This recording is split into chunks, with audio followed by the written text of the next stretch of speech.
இந்தியாவிலேயே தேர்தல் பத்திரம் மூலம் அதிக பணம் பெற்றுள்ள மாநில கட்சி திமுக தான் என பாஜக மாநில தலைவர் அண்ணாமலை குற்றம் சாட்டினார்.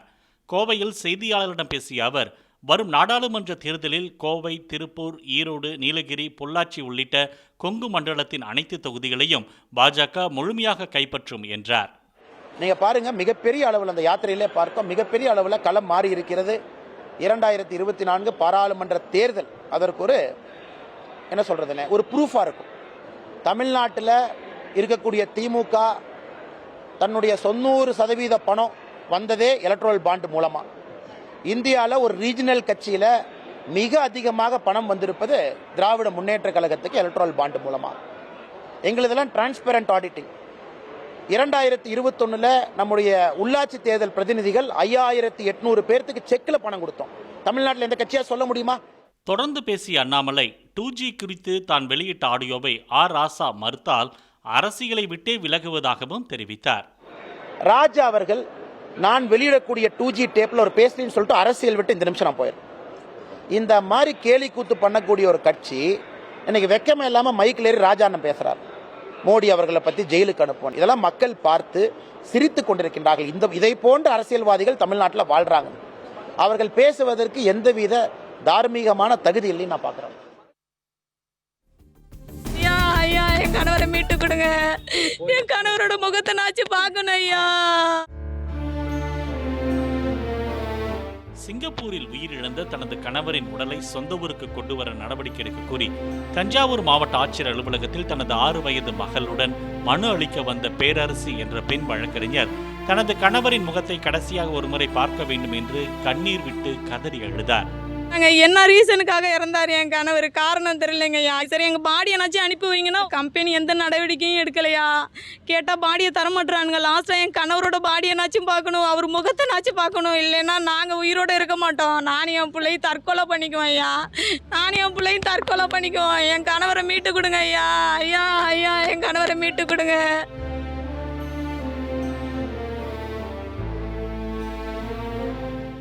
மெக்கானிக்கல் இன்ஜினியரான சசிகுமார் பணியாற்றும் நிறுவனத்திலிருந்து 5ஆம் தேதியன்று பேரரசியை தொடர்பு கொண்டு சசிகுமார் உயிரிழந்து விட்டதாக தெரிவித்துள்ளனர். 7ஆம் தேதி அன்று மீண்டும் தொடர்பு கொண்டு சசிகுமாரின் உடல் அழுகிய நிலையில் இருப்பதால் ஊருக்கு அனுப்ப முடியாது என தெரிவித்து தொடர்பை துண்டித்து விட்டதாக பேரரசி தெரிவித்தார். இன்னைக்கு காலையில் உங்கள் பாடி தர முடியாது, ரொம்ப சேதம் அடைஞ்சிருக்கு, தோலெல்லாம் அழுவி இருக்கு, நாங்கள் தர முடியாது, இங்கேயே நாங்கள் இது பண்ணிடுவோம், அடக்கம் பண்ணிடுவோங்கிறானுங்க. என் கணவரை மீட்டு கொடுத்துருங்க. நானும் என் பிள்ளைங்க அனாதையாக நிற்கிறோம். என் கணவர் உயிரோடு வராட்டியும் அவர் முகத்தை நாச்சும் பார்க்கணும். சாமி என் கணவரை மீட்டு கொடுங்க, மீட்டு கொடுங்க. பிரதமர் சென்னை வந்து வாடகைக்கு வீடு எடுத்து தங்க வேண்டும் என பேசுவதற்கு முன் கனிமொழி கண்ணாடியில் தன் முகத்தை பார்க்க வேண்டும் என பாஜக மாநில தலைவர் அண்ணாமலை விமர்சித்துள்ளார். சென்னை விமான நிலையத்தில் செய்தியாளர்களிடம் பேசிய அவர் இதனை தெரிவித்தார்.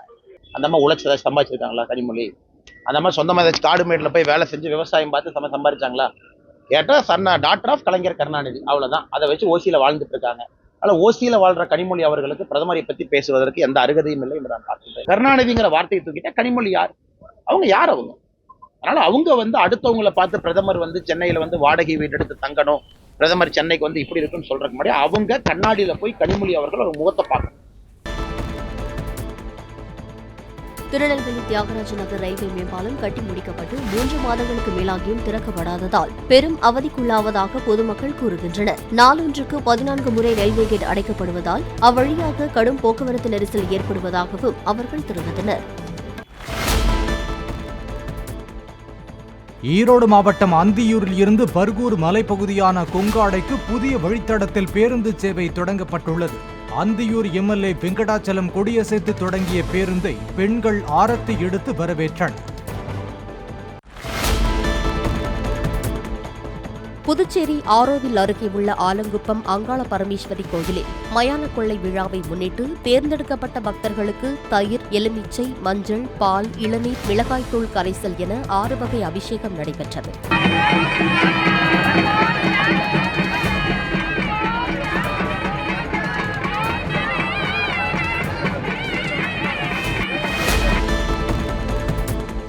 ஆர்மே ஆர்மேனியா நாட்டில் வேலைக்கு சென்று உயிரிழந்த கணவரின் உடலை சொந்த ஊருக்கு கொண்டு வர உதவி கோரி பெண் ஒருவர் மகளுடன் மதுரை மாவட்ட ஆட்சியரிடம் கண்ணீருடன் மனு அளித்தார். மேலூர் அருகே சின்ன கொட்டாம்பட்டியைச் சேர்ந்த அவரது கணவர் வீரதேவன் 2 முகவர்களிடம் 3 லட்சம் ரூபாய் கொடுத்து சுற்றுலா விசாவில் ஆர்மேனியாவுக்கு கம்பி கட்டும் வேலைக்கு சென்றதாகவும், வேலைக்கு அழைத்துச் சென்றவர் 8 மாதங்களாக பணி வழங்காததால் தாமாக வெளி வேலைக்கு சென்ற போது உயிரிழந்ததாகவும் வீரதேவனின் மனைவி தெரிவித்தார்.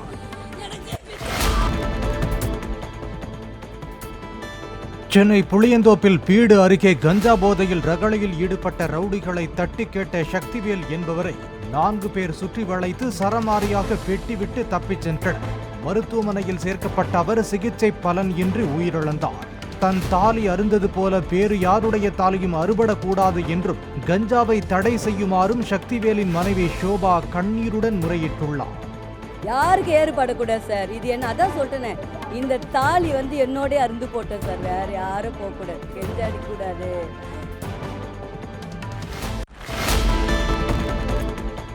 கோபிச்செட்டிப்பாளையம் அருகே கலிங்கியம் அரசு உயர்நிலைப் பள்ளியில் 5.5 லட்சம் ரூபாய் செலவில் கட்டப்பட்டுள்ள கலையரங்கத்தை திறந்து வைத்த முன்னாள் அமைச்சர் செங்கோட்டையன் பொதுத் தேர்வு எழுதும் மாணவர்களுக்கு எழுது பொருட்களை வழங்கினார். கோத்தகிரி அருகே குஞ்சப்பனை பழங்குடியின கிராமத்தைச் சேர்ந்தவர்கள் மாவட்ட ஆட்சியர் அருணா தலைமையில் மகளிர் தின விழாவை கொண்டாடி மகிழ்ந்தனர்.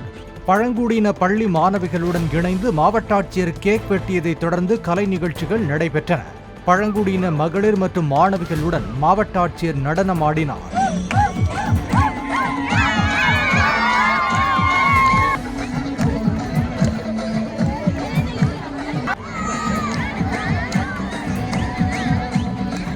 விளையாட்டுப் போட்டிகள், நடனம், வில்லுப்பாட்டு, கராத்தே, யோகா போன்ற போட்டிகள் நடைபெற்றன.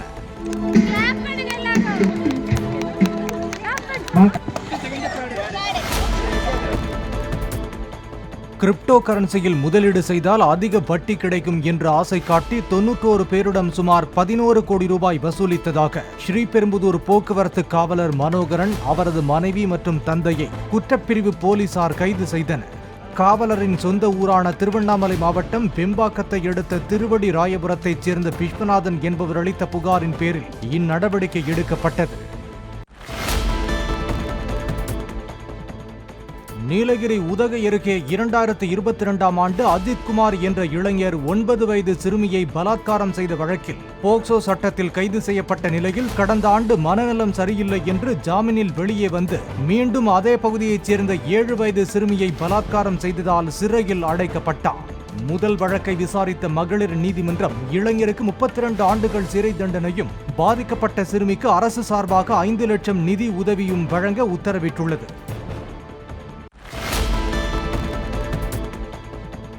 கோவை கொங்குநாடு கலை அறிவியல் கல்லூரியின் பொன்விழா ஆண்டு கலையரங்கு திறப்பு நிகழ்வில் பேசிய ஆளுநர் RN ரவி, மாணவ மாணவிகள் 100 விழுக்காடு வாக்களித்ததை உறுதி செய்தால் அவர்களை ராஜ்பவனுக்கு நேரில் அழைத்து கௌரவிப்பதாக தெரிவித்தார். தகுதியுள்ள அனைவரும் முதலில் வாக்காளர் அடையாள அட்டைக்கு விண்ணப்பிக்க வேண்டும் எனவும் அவர் கேட்டுக் கொண்டார். சென்னையில் வாடகை தாயாக இருந்து குழந்தை பெற்றுக் கொடுக்க முன்வந்த பெண்ணும் சம்மதம் தெரிவித்த கணவரும் போலி தம்பதி என்று கண்டுபிடிக்கப்பட்டதை அடுத்து இருவரையும் போலீசார் கைது செய்துள்ளனர். வாடகை தாயாக செயல்பட வந்த திருவொற்றியூரைச் சேர்ந்த ராதிகாவின் கணவர் 2 ஆண்டுகளுக்கு முன் இறந்த நிலையில் அவருடன் திருமணம் செய்யாமலே குணசேகரன் என்பவர் சேர்ந்து வாழ்ந்து வந்துள்ளார். வாடகை தாயாக இருக்க கணவரின் சம்மதம் பெறுவது கட்டாயம் என்பதால் கோபியின் ஆதார் கார்டில் குணசேகரன் என்று இவர்கள் பெயர் திருத்தம் செய்து ஆவணங்களை சமர்ப்பித்ததை அதிகாரிகள் கண்டறிந்தனர். கரூர் மாவட்டம் குளித்தலை பரிசல் ரோட்டில் தனியார் பள்ளி அருகே புதிய கட்டடத்தில் திறக்கப்பட்ட டாஸ்மாக் மதுபான கடை பெற்றோர், பொதுமக்கள் மற்றும் அரசியல் கட்சியினரின் மறியல் போராட்டத்தால் தற்காலிகமாக மூடப்பட்டது. பள்ளி மாணவர்களின் நலன் கருதி மதுக்கடையை நிரந்தரமாக மூட பொதுமக்கள் கோரிக்கை விடுத்தனர்.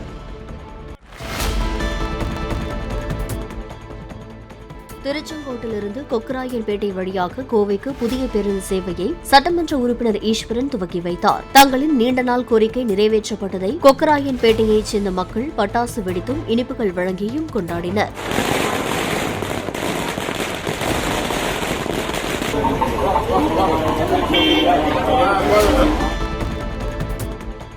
சென்னை அமைந்த கரையில் வளர்ச்சியடைந்த பாரதம், மோடியின் உத்தரவாதம் என்ற வாசகம் மற்றும் டிஜிட்டல் திரையுடன் கூடிய தேர்தல் பரப்புரை வாகனங்களை பாஜக மூத்த தலைவர் ஹெச். ராஜா கொடியசைத்து தொடங்கி வைத்தார். ஒவ்வொரு மக்களவை தொகுதிக்கும் தலா 2 பரப்புரை வாகனங்கள் அனுப்பப்படும் என்று பாஜக தரப்பில் தெரிவிக்கப்பட்டுள்ளது. சென்னையில் இருந்து மின்சார ரயில்கள் மூலம் ஆந்திராவுக்கு டன் கணக்கில் ரேஷன் அரிசி கடத்தப்படுவதாகவும், கொள்ளை லாபம் சம்பாதிக்கும் கடத்தல் கும்பலை கைது செய்யாமல் கண் துடைப்புக்காக அப்பாவிகள் சிலரை போலீசார் கைது செய்து கணக்கு காட்டுவதாகவும் கூறப்படுகிறது. இல்ல இங்க அரிசி யாருது இது? யாருதுன்னு கேக்குறேன். எந்த கடைக்கு? எங்க? ரயில் நிலையத்துக்குள் மூட்டை மூட்டையாக ரேஷன் அரிசியை ஆட்கள் சாவகாசமாக எடுத்துச் செல்லும் நிலையில் அங்கு பாதுகாப்பு பணியில் உள்ள போலீசாரின் மெத்தன போக்கே கடத்தலுக்கு முக்கிய காரணம் என்றும் கூறப்படுகிறது. கடத்தலின் ஆணிவேரை அலசி ஆராய்ந்து களையெடுத்தால் மிகப்பெரிய கும்பல் சிக்கும் என பொதுமக்கள் தெரிவித்துள்ளனர். எங்க போகுது அரிசி?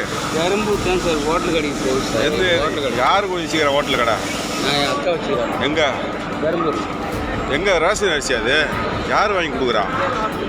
யாருக்கு வாங்கி கொடுக்கல சார், நான் வீடு போய் ஒரு அப்படியா? சரி ரைட்.